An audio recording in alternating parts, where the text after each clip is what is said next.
Hello everyone, hope you do well. So was the player ratings for West Ham 3, Chelsea 2. Oh, what a good mood. I like it when we win. I tell you what annoyed me though.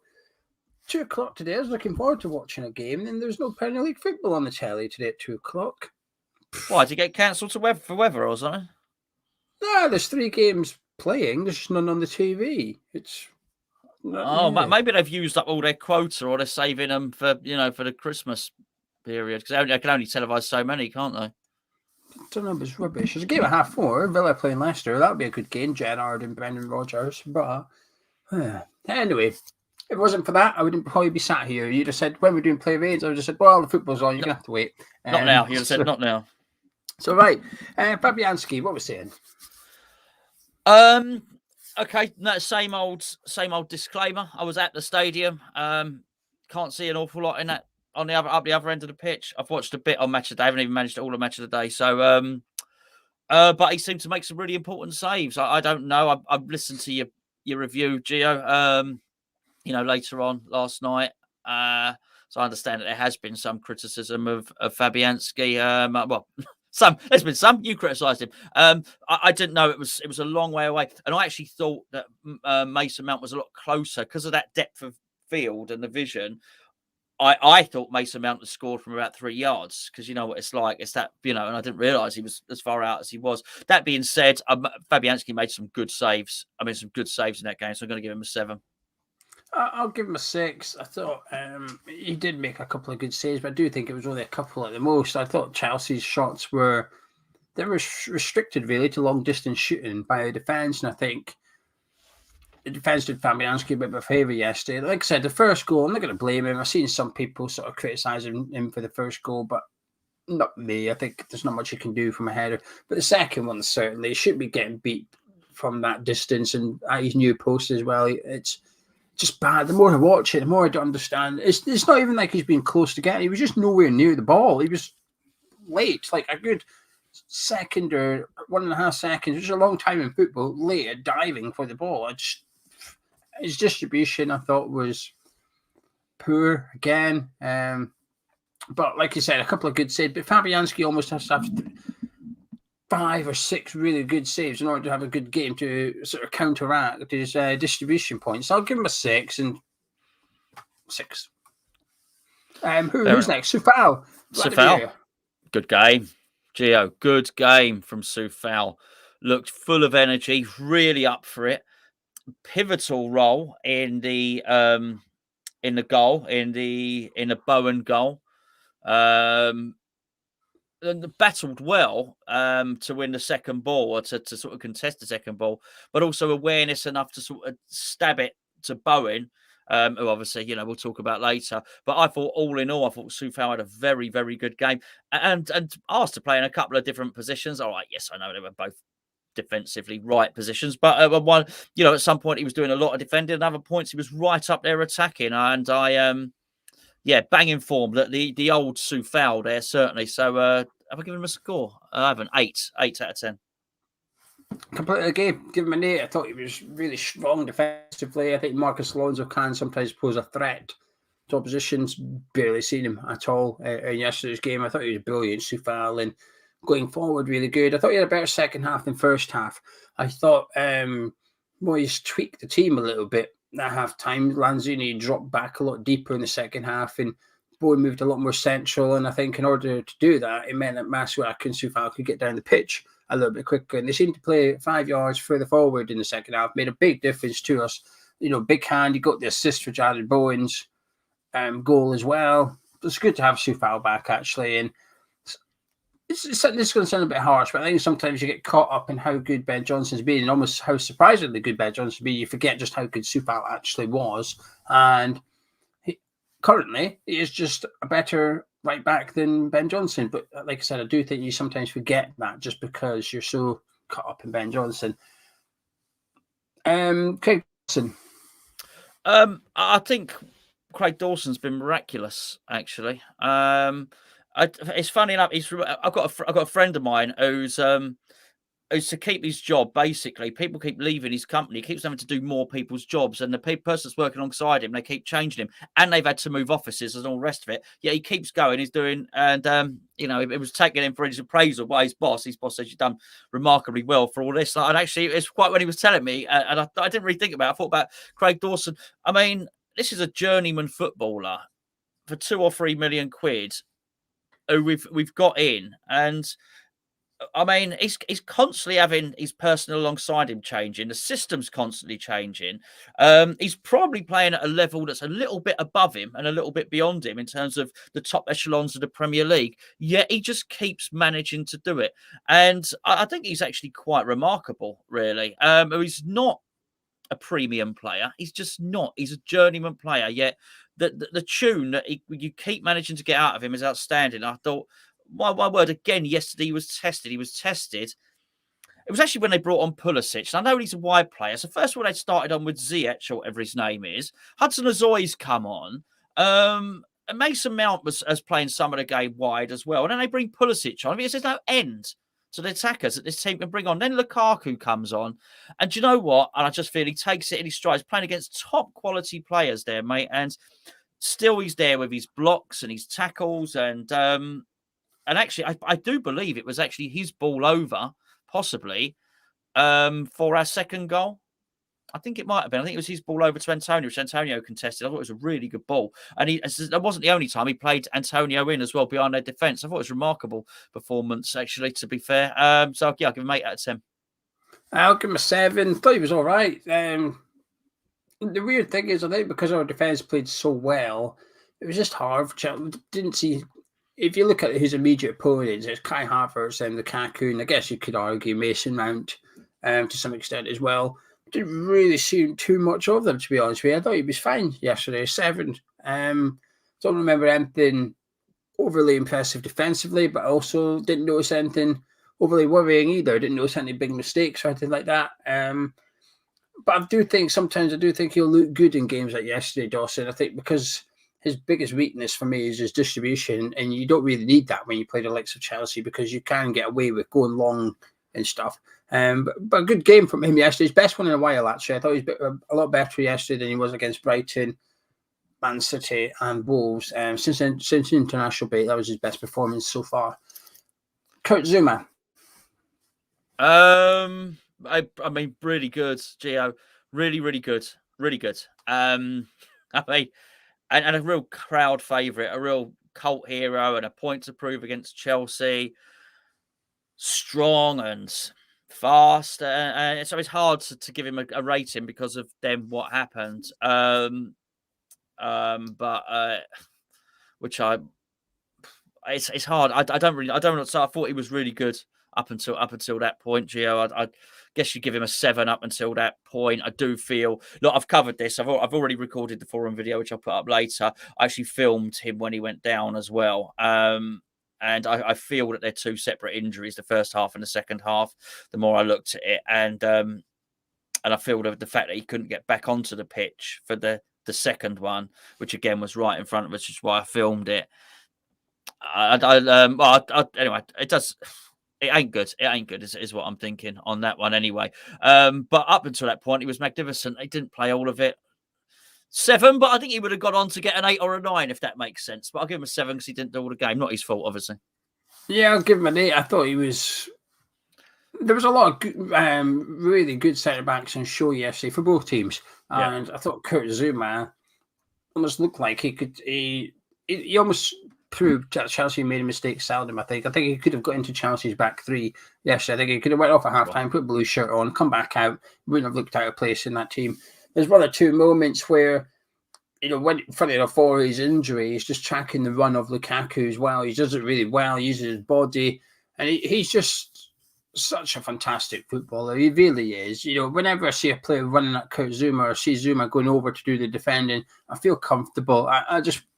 It's a bit like the Declan Rice thing. When you see Declan Rice chasing someone, you sit there quite comfortable and confident that Declan Rice is going to sort it out. And I get that with Kurt Zouma as well. If he's going for a header, I feel confident he's going to win it. If he's going chasing after someone on the deck, I feel confident he's going to get the ball. A real fantastic defender. And It's almost overshadowed the win for me yesterday, Gonzo. I almost can't enjoy the win too much because of the loss of Kurt Zuma, because it's just, we don't know how serious it is. It could be anything from, he could be back in a couple of weeks, but it could also be out to the end of the season. We don't know. We'll find out more tomorrow, I'd imagine, when he's had his scan. But until then, I'm going to be almost nervous waiting for the results. I feel like I'm getting the results from my knee. It's such a big deal, this one, though. And I do think this injury is going to have a massive impact going forward, whether it's the transfer window, the recent result, and the next few games and stuff. Really bad. But we'll deal with that as and when we get the news. Issa Diop. Tremendous, honestly. Knows how to cut across, that boy. I'll tell you as well. Some dominant stuff in the air, an extra little bit of pace to the attack as well. Felt when he won the ball, he often won the ball early, and I thought his distribution was okay as well. I thought he was really good, Gio, and that would have been vindication for him, I think, getting that start and playing so well. He looked like he should have been there. He looked like he's meant to be there. He looks like a proper first team player, and I was really impressed. There was a particular point. It was one header. No, actually, there was a really good block, which I think was from Mount, which I think he put out for a corner, which a cross coming over, which he slid in. And it was very good. He anticipated the cross well. There was another one where he out jumped Lukaku to win a header, which these are all important points of the game. We're talking about big players here. Mount, Lukaku. We're talking about proper good international class players and European. Well, actually, Lukaku's not a European champion. You know what I'm saying? And then there was another one where Lukaku was coming through, and they needed two of them. And to be fair, Lukaku's the size of two players, so sometimes you're going to need two of you. Between him and Dawson, they just managed to see it out. So in the end, it trickled into Lanzini, and it was being pushed over at the time. Dawson, he just managed to control his fall long enough for that to block, so Lukaku couldn't. But just before that, they'd almost tag teamed him. And Diop did the initial bit on Lukaku. I thought it was really impressive, actually, performance. Yeah, I'm going to give him a 9. One of my favourite ever performances from Diop in a West Ham shirt. Actually, there's a lot of pressure because he's the one that comes into the team, which sees a formation switch. I think Lanzini was always going to come in anyway, so that one sort of it changed, the formation change, but Diop was key to the whole formation changing. Big shoes to fill in Aaron Creswell's role. And I thought he was the best centre-back on the pitch out of both teams. I thought he was absolutely fantastic yesterday. And I don't have that faith in Diop as I do in Zuma, because I always feel there's a mistake sometimes. Sure. Yesterday was none of that. Everything he did was calm, assured. Our best defender on the ball. I think he had the best passing success rate out of everybody on the pitch. I think he had a better passing success rate than likes of Jorginho and Thiago Silva and stuff, which is not to be sniffed at. You cannot underestimate that. I just thought he was brilliant. Every time the ball come in, he got rid of it. And while Masuaku is going to get, he's a bit of the hero of the hour at the minute, until he did that bad cross, I don't think he was playing particularly well, to be honest with you. And I think he was putting a lot of pressure on Diop once Zuma had gone off, because we'd switched it back forward. Diop was then sort of left centre-back, and there was no one in between him and Dawson. Got a little bit flatter at the back, and I thought Masuaku defensively, it was sort of like caught out a couple of times, and Diop had to be there to rescue him a little bit. And you do think it might be difficult to some extent as a centre back playing alongside somebody, Masuaku, who you know is just going to have defensive lapses, is going to get caught out on occasions. And as a centre back, that must be a nightmare, because you're trying to do your job, but you've also got to keep an eye on the guy next to you, because you know at some point he's almost they're going to breach your line of defence because of the guy next to you. But I thought he did absolutely fantastic. I'm really impressed with him. If it wasn't for Declan Rice and Jared Bowen, he would have been my man of the match. I thought he was just superb. If anything, I think his performance probably takes the damage of the Zuma injury away for now, because you think that's okay. Dawson Diop still a really good pairing there. We're okay for the next couple of weeks anyway. Ben Johnson / Arthur Masuaku. Well, yeah, I mean, Johnson was, you can't score Masuaku. You can't rate him. You just can't. He came on as a substitute. He played most of the game. He played more than Johnson. Yeah, well, we did. Well, I this is bet the player ratings, mate. We don't do that. We don't rate the players when they come on a substitute. And also, it's so uncertain and so skewed with that goal. You just can't give a rating for it. You can't. So it could have been good, bad, or indifferent in his performance. And that goal's either a fluke or a world class. You just can't. So let's leave Masuaku. We speak about him a lot. Johnson, I thought was really good. Really, really good, Gio. And I was really pleased when he came in and he played on the right, and he played really well when he played as a right back, and he scored the wonderful goal, of course, which was full of technique and full of promise. And he on merit kept Soufal out of the team. And I thought, okay, yeah, I understand. Yes, he is a right back. He's a right back. He's better at right back, I thought. And I had it all sussed, and it was all sorted in my head. And then he played at left. The other day he played. Actually, he wasn't bad, was he? Really, against Brighton, he wasn't bad. And then he played yesterday, and I'd convinced myself yesterday before he went off that he was actually better at left back. And that's a massive testament, I think, to Ben Johnson. That he clearly, I don't know whether I'm right on one or right on the other. I don't know, but the fact that it's causing confusion in my mind shows he's pretty damn good at both positions.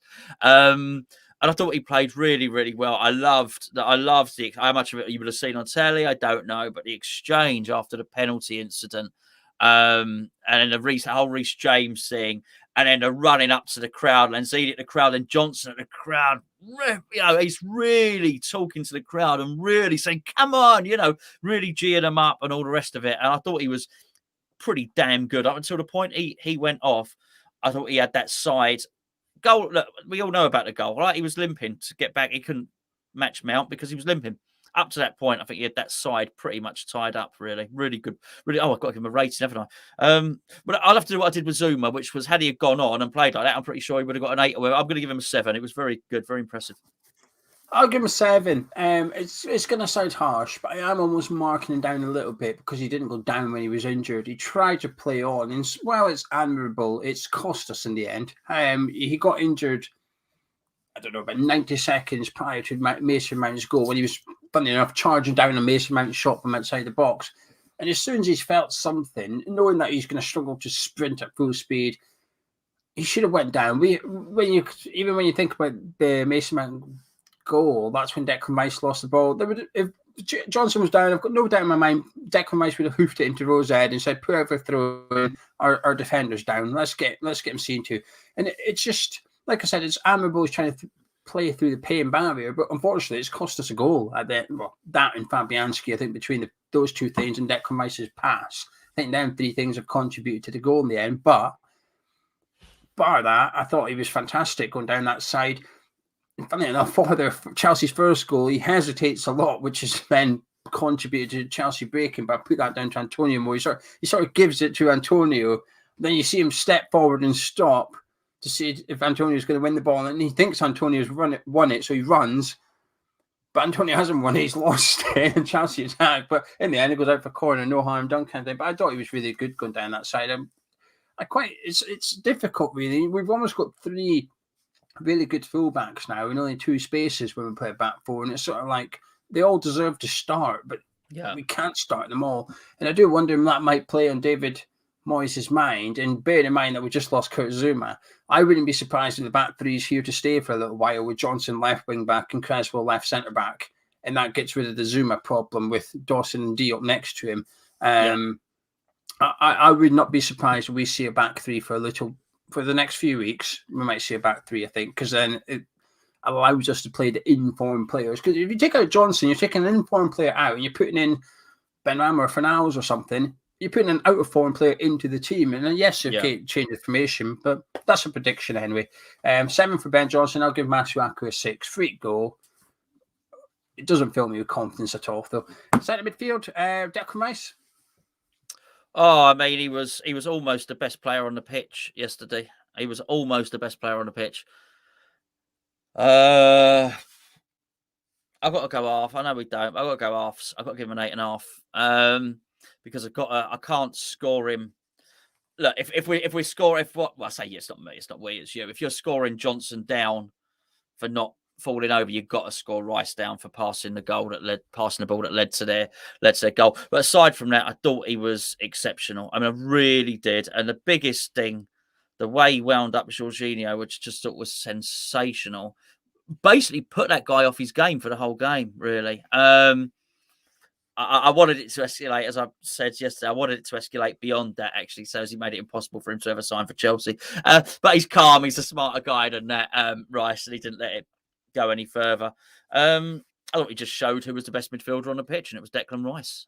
And it really was as simple as that. The football brain, he's a second ahead. The way he's able to basically do that, but then do that, and basically he's like a magician, or he's like a boxer fainting. Basically, he's fainting. He makes you like a boxer when a boxer faints. He makes you think he's going to get hit, and you do that. But actually, no, he's not. He makes you think he's going to turn that way. He should turn the other way, and he'll just spin his way out of trouble. Which is amazing when you think he's not one of these players with a low centre of gravity. He's not a tiny player, and yet he's still technically able to do it. Thought he bossed a lot of that game yesterday in midfield. Maybe not technically as we would have liked, but there was a point, Gio. There was a couple of occasions when they started pressing us, and I made this point. I'll make this point in the video later, but I'll say it again here, because where the ball needed to be played across the back line, or even we needed to switch play, and it's a dangerous ball to play, curled over our central defenders from one side to the other fullback. And it happens. And actually, Lanzini did it. And I said to my old man at the time, I said, there's only two players in our whole team I'm confident doing that. And that's Rice and Lanzini, because they're just confident in their own ability. And it's a dangerous ball to play, and you could get caught out. And I know he made a mistake, which ultimately led to a goal. But by and large, just very, very comfortable in possession. All the stuff, same old thing, travelling with the ball, interceptions, headers, tackling, running, passing. Declan Rice, what do you want?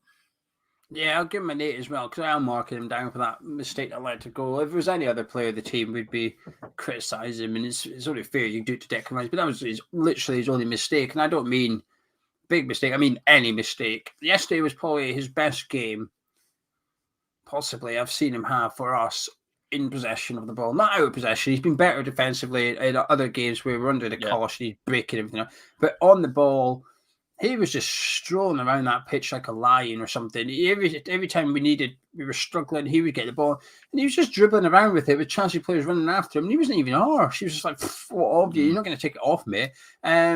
He just gets better and better. The way he moves with the ball is just unbelievable at times. Like you said, he's not got that low centre of gravity, but if anything, I think that helps him to some extent, because he looks. When Declan Rice dribbles with it, he looks about 9 foot tall. He looks massive. It's like, how are you going to get the ball off this guy who not only is he big and tall and strong, he knows how to use his physique as well. And he doesn't even need to use it that often because people can't get near him. He's just such a good footballer. I thought he was fantastic yesterday. I like that bit with Jorginho as well, when him and Rice and Lanzini when Jorginho was on the floor, they both gave him a little kick as well. When he was down, they both gave Jorginho was trying to get up. Declan Rice walked over the top of him, so his head hit Declan Rice's shin and stuff. You can see Declan Rice thinking, "No, we're going to bully you here. We are going to bully you here." Also, quite strong leadership with the penalty, actually. Obviously, I was at home, when the penalty is given, I assumed it was Declan Rice that was going to take it, and then obviously it shows you the replays and stuff. Then you see Lanzini's got the ball, and you think, crikey, big Rice not to take this. You can see Declan Rice sitting outside, about 20 yards back, so he's just outside the D, he was sort of squatting, if you like, with his head sort of in his hands. You could almost feel like he was stressed at this point. We're 1-0 down, we've got a penalty. He's not taking it when perhaps he is the designated penalty taker. It'd also be interesting to know if it was a Declan Rice decision or a David Moyes decision as to let Lanzini take the penalty, because I wouldn't be surprised if it was Declan himself that decided, actually, you're taking this, you're better than me at penalties, you take it. But yeah, fantastic game from Declan yesterday, an 8 all round. Thomas Souček. Give him a 7. It's a real shame for him, actually, because we started off intent very early in that game. He was in the box. I thought, oh, this is good. It was down our ends for the first half. We were shooting towards our ends. The penalty was in front of me. And I just, I think the game conspired to stop what probably was the tactical plan, which was to get him in support. Because if you noticed, in the first half, we didn't really have a striker. Antonio was wide left, Bowen was wide right. and then there was literally a gap in the middle all the time. Unless the ball was over one side, then that other person would get into the middle. But we played with 2 wide forwards to start off with, and Souček, you could see the tactic was for Souček to arrive in the middle of those two. And it almost happened almost straight away very early in the game. But I do think lots of things in the game and injuries and switches of formation and little tweaks here and there conspired to not allow that to happen. That being said, he did a really good job in central midfield, as basically he was basically helping out Declan Rice and doing his tackles and doing his stuff. So I think he started off as the plan was an attacking midfielder. Didn't really happen in the game, and he got gradually deeper, where he became a defensive midfielder, but actually he defended, tackled, intercepted really, really well. And a couple of times he tried to get down the wing. I might just be me. I think he's getting a little bit better at dribbling and travelling with the ball, actually. So, it was nice to see 7 out of 10. Good performance.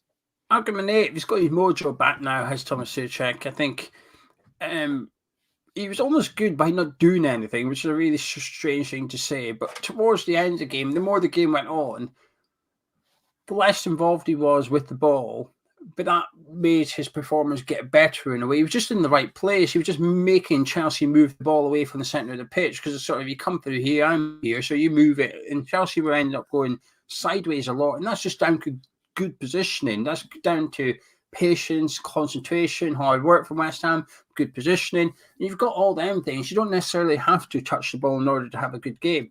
And I thought that's when the last 10, 15 minutes, Declan Rice got deeper and deeper and deeper. But he can only do that if the people in front of him or alongside him also drop deeper and deeper and almost cover for Declan Rice. And I thought Rice was the perfect shield for Dawson and Diop for the last 10, 15 minutes of the game. But I thought Souček and Lanzini was the perfect shield for Declan Rice. And I thought he had a really, really good game, Souček, actually. Like you said, he got in the box really early with a header. And I was hoping that was sort of like an insight of to what's more to come. And it wasn't to be, but we didn't need it in the end. I just thought he's back, if you like. That early season form, that tweak with Declan Rice and Thomas Souček's roles has been scrapped, and we're starting to see the best of Rice individually, Souček individually, and Rice and Souček as a partnership again, and it's thoroughly enjoyable. Right, 2 more players. I don't know. Antonio?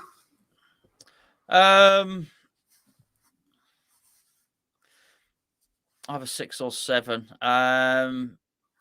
The first half was terrible. It was terrible. But then much better in the second half. I got worried. Antonio worried me in that game. It worried me. I thought, when I think it's Antonio's phrase, beast mode, right? But he wasn't in beast mode to start off with. He was in Emil Heskey mode, which was basically just fall over. And I picked Heskey because Heskey was another big, strong player. And used to think, I look at these players. I think, mate, if I was that size, you wouldn't knock me anywhere. I'd be knocking you flying all the time. Yet too many times he'd feel the touch on and he'd go and he'd be on the floor. He'd be on the floor protesting and just saying, "Referee, I just think, get up, mate, get up. I know you're not hurt." And this annoys me. And I'll call out opposition players when they do this. I'm going to call out ours when they do it. And the very worst part of the game, for Antonio, was the ball hit him in the face. The ball bounced up and hit him in the face, and he was on the floor. And then when he was on the floor, he was holding his leg. Oh God, please stop! Please just stop. And then I don't know if someone had a word with him or whatever. And he actually started to contest it in the second half. Obviously, he didn't jump for their goal. I didn't know that at the time. I've seen it since, as it's a long way away, their goal. He didn't jump. Basically, simple as that, really. There seemed to be some confusion on the telly whether it was him or Diop's man. No, Diop's man was Rudiger. It was pretty clear. Diop's man was Rudiger for the goal. Thiago Silva was Antonio's man. He didn't jump for it at all. So I thought it was a horror show, actually, at first half. Second half, different player.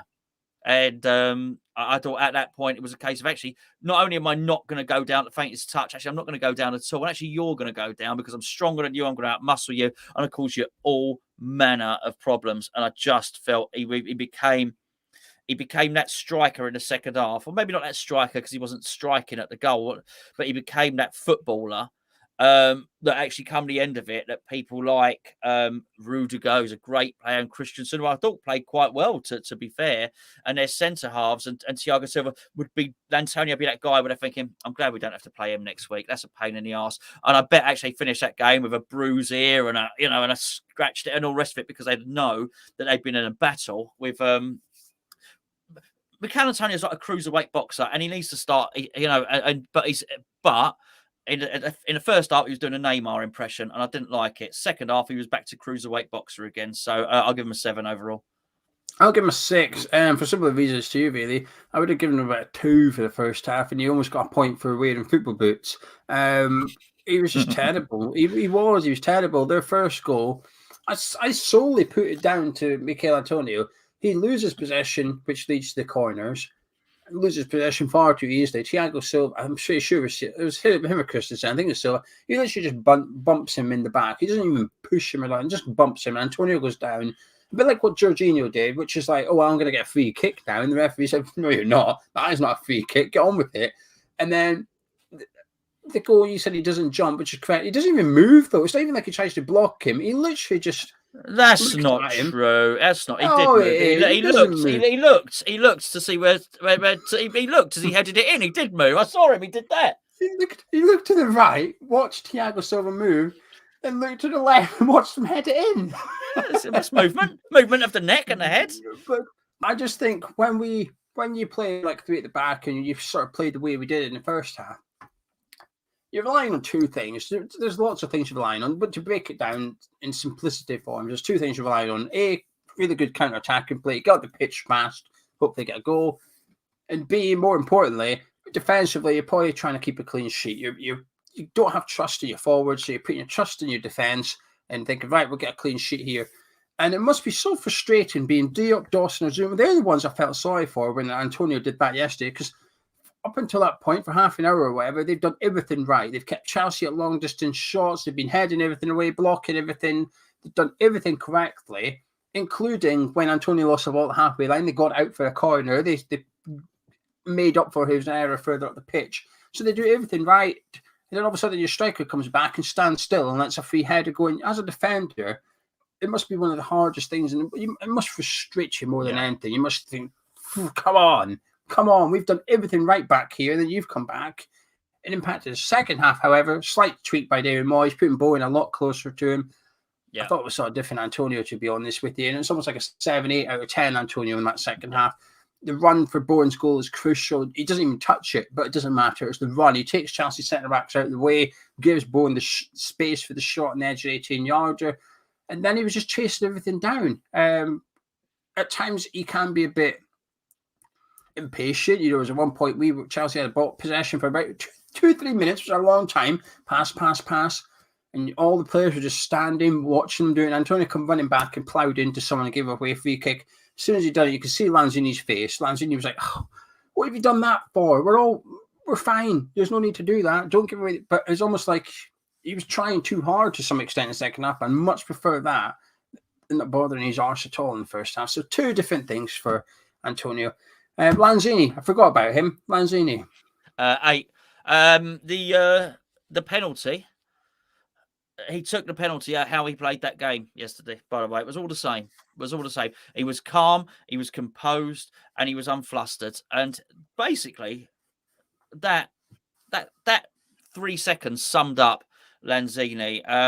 And the way he dealt with the Reece James incident and the way the whole thing went down. But forget about that. But he scored the goal with a really, really calm and composed manner about him. And actually, it was exactly what we needed in midfield yesterday. He really was. It's when they press, and they press really well, Chelsea. Sometimes we've discussed this numerous occasions about. There's a couple of players, and I've always mentioned 2 of them actually, Rice and Lanzini, who will say, "It's okay, I'm marked. Don't worry, give me the ball. Give me the ball. I don't care. He's at my back. He's basically, for him to get the ball off me, he's gonna have to foul me." And Lanzini is that guy, and just lend him the ball, he'll give it to you back. And he was just very, very calm. And some people have a panic when someone's running really fast at you and you've got the ball. Oh, right. Oh, no, they'll get rid of it. Do you know what I mean? I don't feel there's any difference in Lanzini's weight of pass or technique whether there's nobody within 10 metres of him or there's someone running at 100 mile an hour at him and he's that far away from clattering him. I feel you get the same pass every time. He's so confident in his own technique, so unflustered, so calm. We've wanted him to start for 2 or 3 games maybe. He got his start and he didn't let anybody down. I thought he had a really good game. Yeah, I think he's actually the one that splits opinions most from yesterday. I think most people agree Antonio should have done better for their first goal. I think most agree that it was a fluke by Masuaku. But do you know what I mean? I think most would agree. Diop's had a really good game. Fabianski should have done better for the second goal. But I think Lanzini, I think that's where the real difference of opinion is yesterday. I think some people are giving him man of match contenders. And then I think there's some people saying that they barely noticed him at all in the first half in particular. So I think he's really split opinion. I'm somewhere in the middle, to be honest with you. I'll give him a 7 out of 10. But closer to an 8. If we did put half marks in here, going to give him 7.5, but we don't. I think we are doing half marks today, I believe. You did. But I do think he certainly keeps his shirt for the next game. He's done more than enough to warrant staying in the team. The penalty was fantastic. The technique, taking that penalty, was brilliant. Mendy could have dived the right way and still wouldn't have got it. It's just in the corner without being in the corner. That side, what's that bit of net called between the post and the back bit? Do you know, it's like the side of the net behind the post, isn't it? Is that got a name? It's not got a side netting, isn't it? Well, that's then outside the post, that isn't it? It's inside to me. No, the internal side netting. Side netting. That's what we call it. And Hammers Chat, the internal side netting. Internal side netting, right? Okay, you hit the internal side netting. The fishnet stocking part of the goal. Let's call it that. Yeah, we'll go with that one. But I thought on the ball he was really good. Second half he had a massive role. Like I said, I felt he dropped about 10 yards deeper. Was brilliant alongside Vicente Souček. Chelsea couldn't come through the middle. They had to go out wide, and I thought we can contain them reasonably well out wide as well. And they don't want to go down the sides, Chelsea. They don't mind it because Reece James is. You can see when they play, Reece James tries to come 10 yards infield. He wants to be in line with the 18-yarders. So he can have shots from distance and stuff. We almost force Reece James out towards the touchline if he wants possession of the ball. He don't like out there. Lanzini was a big part of that. And I was disappointed to see him go off in a weird way. I understood why he'd go off. I expected him to go off. And I was more than an adequate replacement. There was a little bit of me that thought, oh, no, don't change it. It's working. It's working. The Lanzini Souček might say, it's going really well. Don't risk it. Don't risk it. Well, it was Benrahma. It was a Benrahma swap. That was what that one was. Was it? Who did Fornals come on for then? The centre-back for Zuma. Oh yeah, that's it. Yeah, you're right. But when Lanzini went off, I was a little bit like, don't touch it. Don't touch this. You can tell how much I drank. You can tell how much I drank yesterday, can't you? Next to nothing. I can remember what happened. Yeah. But yeah, I was pleased with Lanzini yesterday, actually, and I think he'll have a better game next weekend against Burnley. Like I said, good game yesterday. I think he'll have an even better one next weekend against Burnley. We'll have more possession. We'll need someone like Lanzini. Yesterday, in some weird way, we didn't need someone like him, but it worked. I thought in the first half, though, what I will say, I thought his pressing was really good. At times, you've doubled up with Jared Bowen, and a couple of our best chances come from him and Bowen going after one person, Thiago Silva in particular. Whenever he got a ban, they were both on him, nicked the ball off him, let's go kind of thing. Really impressed. Bowen. Jarrod. 10 out of 10. 10 out of 10. Because if we don't, then you've got to score a hat-trick to get a 10. And I can't. We ain't handing out many 10s at all, ever. Created a goal. Scored one. Non-stop. A constant threat, a constant menace. Like I said, hopefully at the end of the game, because of the second half, the defenders would have felt that Antonio, they'd have been pleased to see the back of him because of what he played in the second half. Those defenders would be pleased to see the back of Bowen because of what I saw all game. And he was perpetual motion. He was non-stop running. He was a determination, a level of determination, which was which was almost saying to the opposition, at the point where you're stopping, at the point where you're going to have a breather, at the point where you've had enough, I'm going to keep on going. I thought the technique for the goal was absolutely brilliant. I loved the penalty. I loved the way initially he stood off slightly off Mendy and allowed Mendy to dig his own grave. I mean, he could have gone in. If you watch it again, one move before that, but he didn't. He sort of stood off him let Mendy dig a hole for himself, then stepped across him. Make no mistake about it, he knew what he was doing there. Very, very intelligent player. And when you've got an intelligent player like that who can score goals, who can work harder than their opposition number, who can get back and help out in defence. And by the way, Bowen made, because this again was in our half, made a last ditch tackle. He was attacking 1 minute, then he was back defending. Made a last ditch tackle. I would say a right back position, but he was more central. It was almost like an inside half, almost that little space between the right back and the centre half. And then back up the pitch, attacking again. Travels so well with the ball and travels quickly with the ball as well. Does that twisting, like we always used to laugh at Scott Parker, he used to do that twisting. Well, he's got a twist. He's got a twist and shout himself, right? And what he does a little twist and he will sprint into the middle. So he'll take it from wide into central and just the whole lot, perpetual motion, all game, Gio. It's just a wonderful, wonderful performance from him, really. Delighted, absolutely delighted to see it. No surprise afterwards. I went down the boats afterwards and people were saying, well, I wonder if Bowen will get an England call up. And, look, it's a conversation for another day. England got lots of quality wide players, but you can understand why they were saying it because he's got to such a stage now where actually one day I hope I don't want to sell him, I don't want to sell any players, but you almost think, I'm not sure how we'd replace him. He's that important to the way we play. Brilliant performance. And before I give mine and we do David Moyes, Gordon's I messed up. I didn't unlist this video, so I went out to everybody on YouTube. Mrs. Yeah, I know. Said, do you know everybody can see it? I said, no. So I've unlisted it now. So if you're watching this, you're not a patron. This is usually what the patrons get. You've had a sneaky peek. You can't go back and watch it, though. I've unlisted it since I realised. I just thought every patron was tuning in since it was Sunday afternoon. Look how many patrons we got. We got loads. I just thought all our patrons was watching it at the same time. Like, bloody hell, this is popular on the old Patreon this afternoon. I had an inkling at 142 live views. And then I thought I was tempted to text you, but as you know, I've got a new phone and I'm all fingers and thumbs with it. I thought there's no way. I've been trying to listen to you, but I'll be like this. Well, if you've enjoyed this, you're not Patreon, patreon.com/Hammers Chat, and you can get this for every game. And for the actual patrons, apologies, but these things happen. Technical glitch. I'll give Jared a 9. The only thing stopping it is goals. Yes, he got a goal, but I think he should have had more. He had a couple of big misses as well. Not the one that he was stretching for. I don't think that's a big miss. I think I used to have a big misses. Oh, that's quite good, that. But I do, like I said in the review, I think he was Jared Bowen for that one when he's come sliding in and puts it wide. He's just read the game superb. He really has. When you see, as soon as Antonio, the more I watched that replay back of the show, the more I liked what Jared Bowen did, because eventually you see the miss, but actually as soon he's watching it, and as soon as Antonio touches the ball over Hudson-Odoi, he moves. And Bowen spins. Fornals is a yard or two ahead of him. Antonio touches it.